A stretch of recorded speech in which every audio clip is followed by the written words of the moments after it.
Dans ce cadre, nous allons parler de divinité, de divinity force. Qu'est-ce qu'une divinité? Qu'est-ce que le divin? Qu'est-ce que Dieu? Il est nécessaire de maîtriser certains concepts, surtout quand on parle de nos traditions et de notre spiritualité africaine.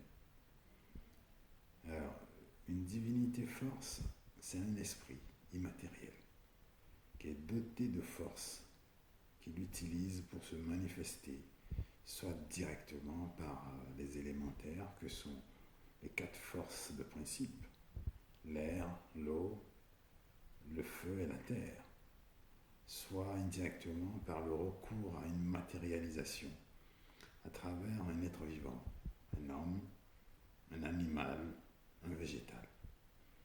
Une divinité, c'est un nous, c'est l'univers, c'est des éléments de l'univers qui se distinguent et qui expriment une force. Donc c'est en tout un chacun de nous. C'est un inconnu qui peut t'aborder dans la rue, que tu peux croiser, et qui va éveiller ta conscience. C'est un arbre qui parfois te parle et qui te donne l'impression d'avoir quelque chose à te dire.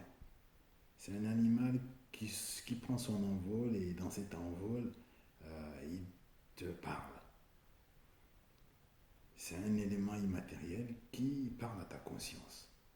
Cette communication est d'autant plus accessible que nous ouvrons nos portes, les portes de nos consciences au monde, à l'univers, à des connexions immatérielles, et que pour que nous en soyons vivifiés.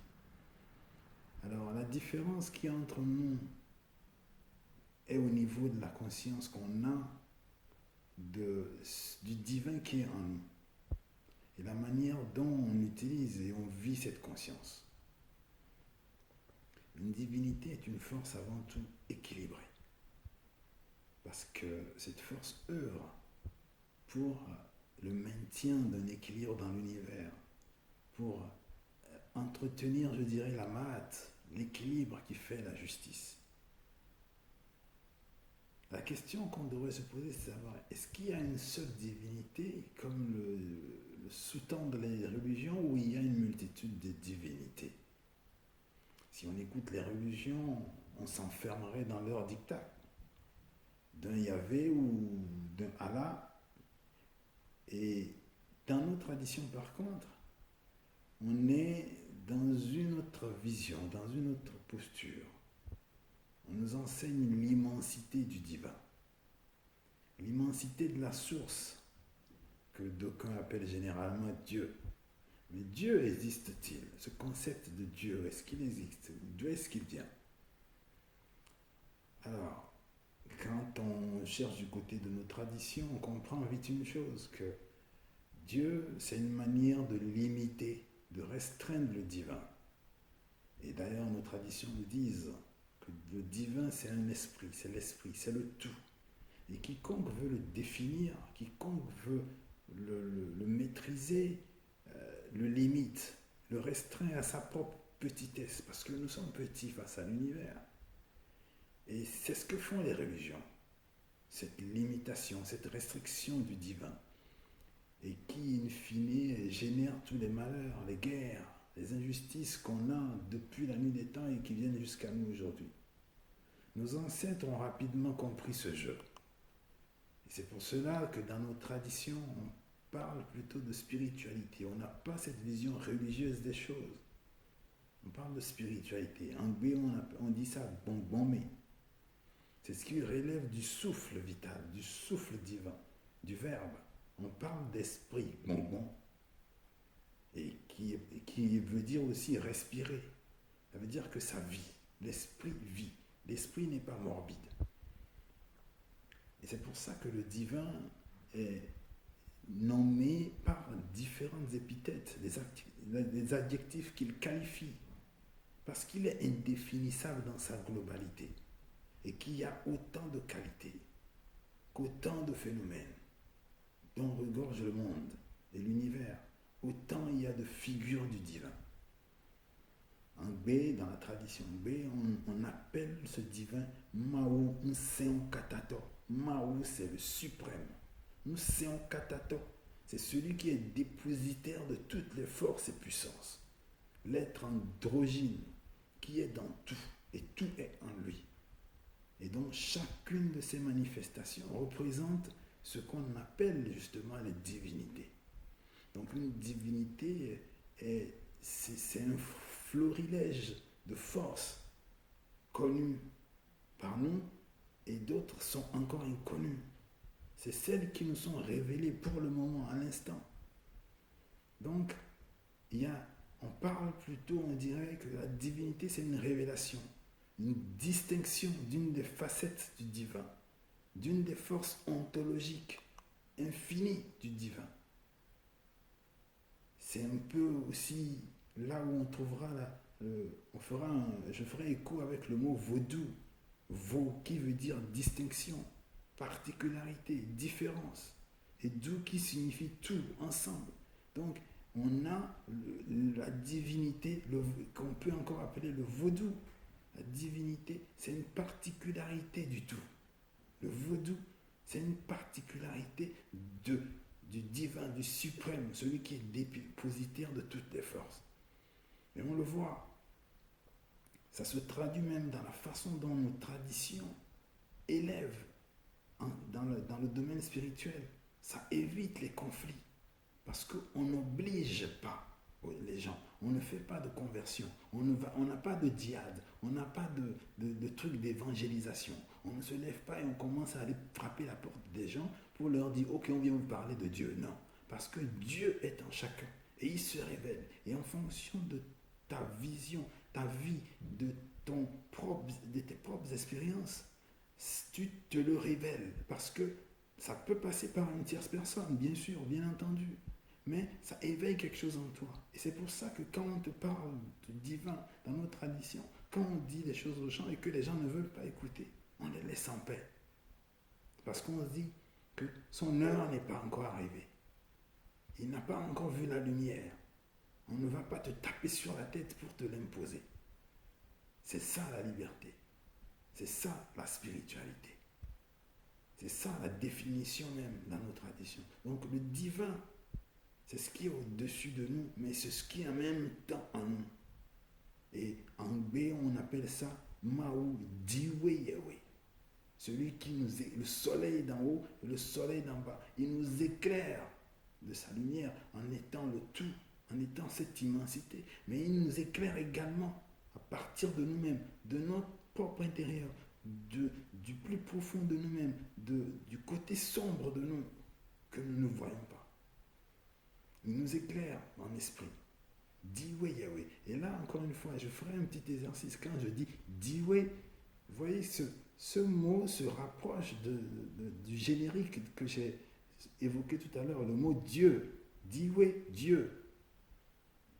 Et qui est défini par les religions comme cet être, ce vieillard qui vivrait quelque part là-haut dans le ciel. On le voit, quand on dit Diwe, ça veut dire le soleil d'en haut, le ciel. On a la notion du ciel. D'où vient ce nom Diwe, Dieu, qu'ils ont transformé en Dieu. Ça veut dire qu'ils sont encore venus chez nous récupérer nos traditions, récupérer nos visions, les traficoter, vouloir nous les imposer une nouvelle fois, mais encore avec la force, la violence. C'est ça les religions. On n'est pas dans ça. Quand on parle de divin, quand on parle de divinité, on parle de liberté. On parle de l'être qui se découvre. Donc il y a autant de divinité force que de révélation du divin. Ça ne veut pas non plus dire que tout le monde se lève et fait ce qu'il veut. Non. On peut se demander si ce florilège n'est pas un danger, parce qu'il y a des risques, des escroqueries. Voilà, et d'ailleurs il y en a. Mais quand on connaît nos traditions, quand on se cultive à nos traditions, quand on s'initie à nos traditions, on ne peut pas tomber dans ces pièges. On sait distinguer le vrai du faux. Et c'est pour ça que c'est intéressant et indispensable de s'initier à nos traditions. Ça nous évite d'aller dans les dérives, non seulement par rapport à nous-mêmes, mais aussi par rapport aux dérives dans lesquelles les autres peuvent nous entraîner. Connaître les traditions et les vivre, cela ne nous oblige pas à devenir des officiers forcément, ou à devenir des prêtres. Non. Parce que à partir de nos incarnations, nous sommes tous une part du divin. Cette part du divin qui est en nous fait que nous sommes en quelque sorte des divinités potentielles. Connaître les traditions, c'est ça qui nous oblige à avoir une certaine vie, à aspirer vraiment vers la divinité. Certes, cela emporte certaines contraintes comme les ascèses. Mais si on veut vouloir expérimenter le potentiel divin qui est en nous, on doit s'y conformer parce que tout vit par des règles, tout vit par des lois. Et il s'agit bien de potentiel. Parfois, certains pensent que parce que la tradition dit que nous sommes des dieux, nous sommes des divinités en puissance, et que ça suffit, on se lève, on commence à proclamer qu'on est divin. Justement, c'est ce que les religions ont fait, et c'est ce qui a amené les guerres. Et on le voit, les gens qui ont cette vision des choses n'ont pas encore embrassé le chemin, ils sont encore dans la sphère, dans la mentalité, dans la vision religieuse des choses. Et c'est pour ça qu'ils ont leur ego.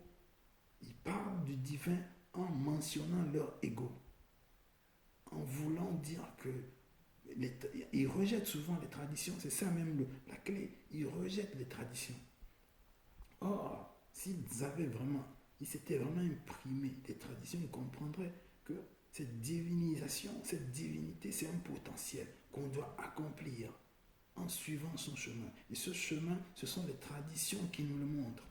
Ce sont les traditions qui nous y font, parce que nos ancêtres ont vécu des millénaires avant. Ils ont expérimenté tout ça. Et ils ont compris des choses et ils nous ont laissé des balises. C'est ça les traditions, des clés pour comprendre certaines choses, pour nous éviter de perdre du temps. On avance assez vite parce qu'on étudie ces choses-là. Et en les étudiant, ça éveille en nous, je disais tout à l'heure, une divinité, c'est celui que tu rencontres et qui dit un truc, un oiseau qui s'envole et qui réveille en toi ta part de divin. Celui qui s'ouvre aux traditions fuit l'ego. Il vainc son ego parce qu'il se connaît. Il s'ouvre à l'univers des dieux. Il accomplit la divinité en lui. C'est alors qu'il peut se faire assister et aider par cette divinité. Se faire assister par les ancêtres parce que là, il vibre sur les mêmes fréquences. Il peut parler parce qu'il est disposé. Il a les dispositions spirituelles nécessaires pour se faire entendre et entendre. Une divinité, c'est ce que nos traditions nous révèlent en nous et de nous-mêmes. Autrement, quand on n'en est pas là, quand on n'a pas ce discours, quand on n'entend pas ce discours, quand on n'arrive pas à se connecter à cet élément-là, on est encore dans la sphère religieuse. C'est ce qui explique nos égos surdimensionnés, les résistances qu'on fait, alors que tout est simple. Et je le dis souvent, celui qui a pris le chemin des ancêtres, celui qui a vraiment pris le chemin de nos traditions, de nos spiritualités, il lâche prise parce qu'il est ouvert à l'univers. Il reçoit, il se reçoit. Et c'est ça sa force. Côté